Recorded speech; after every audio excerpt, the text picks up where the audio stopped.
వారు one side అంటే ఎట్లుంటుందో దాన్ని బట్టి తెలుస్తుంది. రెండోది, ఎప్పుడు కూడా కేసీఆర్ గారు ముఖ్యమంత్రి ఉన్నప్పుడు వారు కానివ్వండి, లేకపోతే కేటీఆర్ గారు, హరీష్ రావు గారు, జిల్లా మంత్రులు కావచ్చు, ఎవరు లోకల్ బాడీ ఎన్నికలలో పార్టిసిపేట్ చేయలే.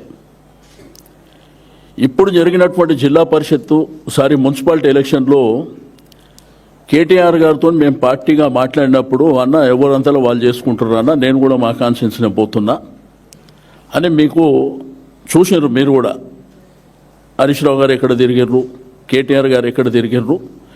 ఏదన్నా అత్యంత అవసరం ఉంటే సైడ్ బై సైడ్ ఎవరన్నా రమ్మంటే పోయిర్రే తప్ప ముఖ్యమంత్రిలాగా గిరిగూసుకొని రాష్ట్రం అంతా అన్ని జిల్లాలు తిరిగే, ఒకవైపున మున్సిపాలిటీల ఎలక్షన్ ఉంది, ఆ పక్కనే గవర్నమెంట్ మీటింగులు పెట్టి ఫౌండేషన్లు, సంక్షేమ కార్యక్రమాలు, మహిళలకు అది ఇస్తాం ఇది ఇస్తామని. రెండోది, ప్రభుత్వ అఫీషియల్ ప్రోగ్రాంలా ముఖ్యమంత్రి గారు, కలెక్టరు, అధికారులు అందరూ ఉంటారు. అందులో బూతు మాటలు మాట్లాడు, అధికార కార్యక్రమాలలో బూతు మాటలు మాట్లాడడమే అత్యంత తప్పు. ఆ విషయాన్ని పక్కన పెట్టి ఇప్పుడు ఈ ఎలక్షన్ల మా పార్టీ పరంగా మా కార్యకర్తలు, నాయకులు, అక్కడ గతంలో ఉన్నటువంటి శాసనసభ్యులు, శాసన మండలి సభ్యులు, మాజీలు, వాళ్ళు వీరోచితంగా పోరాటం చేసిరు తప్ప మా నాయకత్వం ఎక్కడ తిరిగింది మీరు టీవీలో, పేపర్లో చూసిరు. ఇట్లా ముఖ్యమంత్రిలాగా రాష్ట్రం అంతా గిరిగీసుకొని తిరిగి కరెక్ట్ 3 రోజుల ముందు ఇష్టం ఉన్నట్టు డబ్బు, మద్యం పంపించి ఎలక్షన్ చేయలే. రెండోది, గేటున ఏంది, అద్భుతమైనటువంటి పరిపాలన ఉంటే ఎవరు పోకున్నా కానీ ఆ పార్టీని, ఆ ప్రభుత్వాన్ని ఆదరిస్తారు. గతంలో మేము అది చేసినాం.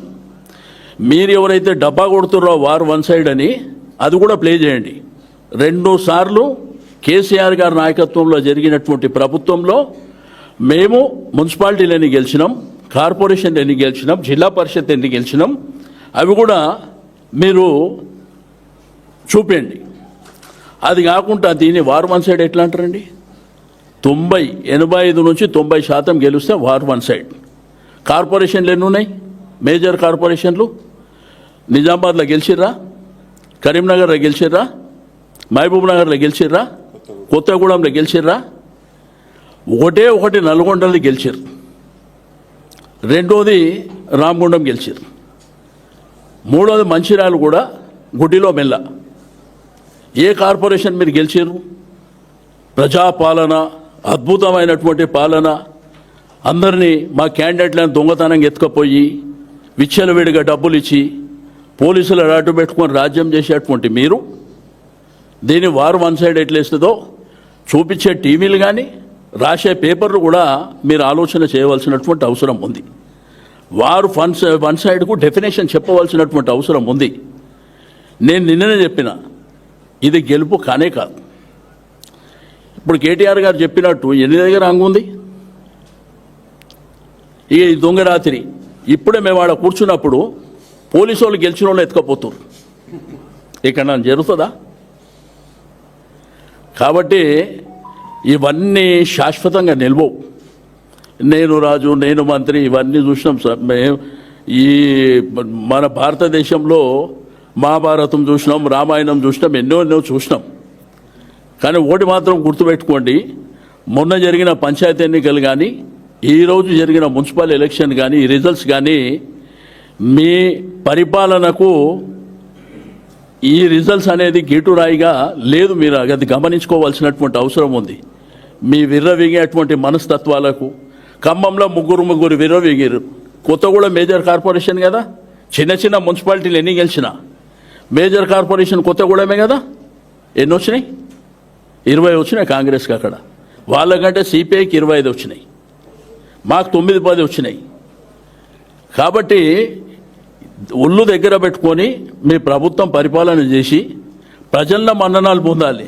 అంతేగాని ఎలక్షన్లు రాగానే దౌర్జన్యపూరితంగా డబ్బులు ఇచ్చేసి పోలీసులను అడ్డం పెట్టుకొని మా ఇష్టానుసారం చేసుకొని పోతామంటే అసలు ఎక్కడైనా కానీ పక్క తెలుగు రాష్ట్రాలు తీసుకోండి, ఒక ముఖ్యమంత్రి ఎప్పుడన్నా లోకల్ బాడీ ఎలక్షన్లో తిరిగింది చూసిరా? పంచాయతీ ఎలక్షన్లో కూడా తిరిగిండు కదా. మళ్ళీ ఆ రోజు 35-40% మాకే ఓటు బ్యాంక్ వచ్చింది కదా. కాబట్టి ప్రజాస్వామ్యంలో ప్రభుత్వాలకు అవకాశాలు ఇస్తారు. మీ అబద్ధాల మాటలు, దొంగ మాటలు చెప్పి ఆ రోజు మా ప్రభుత్వం మీద మేము రూపాయి ఇస్తున్నామంటే మేము 10 రూపాయలు ఇస్తామని, మేము ₹1,00,000 కళ్యాణ లక్ష్మి అంటే మీరు బంగారం ఇస్తామని ఇట్లా మోసాలు చేసి రైతాంగాన్ని, ప్రజల్ని మోసం చేసి అధికారంలోకి వచ్చినటువంటి మీరు, ప్రజలు కూడా ఆలోచించారు. 10 సార్లు కేసీఆర్ గారికి అవకాశం ఇచ్చారు, ఒకసారి చూద్దామని. బట్ మీ నిజస్వరూపం మీరేమనుకుంటున్నారు?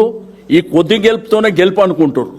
బట్ ప్రజల అకౌంట్ ఎట్లుంటుందంటే అసెంబ్లీ ఎలక్షన్స్ వరకు మీ పాపాలనన్నీ వాళ్ళ కడుపులో దాచుకుంటారు.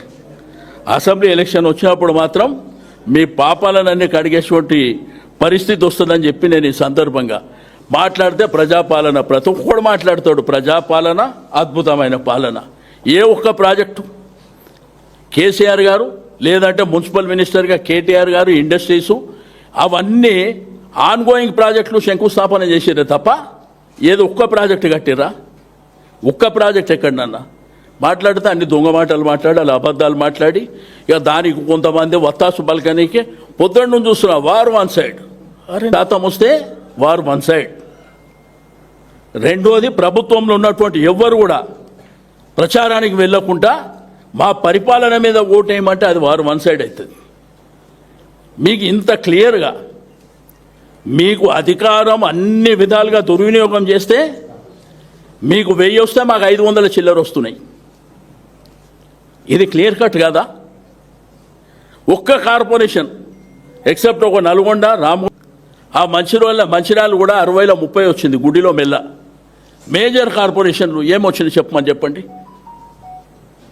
పోయి రిజల్ట్స్ రాకముందే ఢిల్లీలో పోయి డబ్బా కొట్టుకొని, ఆ రాహుల్ గాంధీని పొద్దున్నే ఆ నైట్ డ్రెస్ మీద పట్టుకొని ఫోటోలు దిగి ఏం డబ్బా కొడుతురు.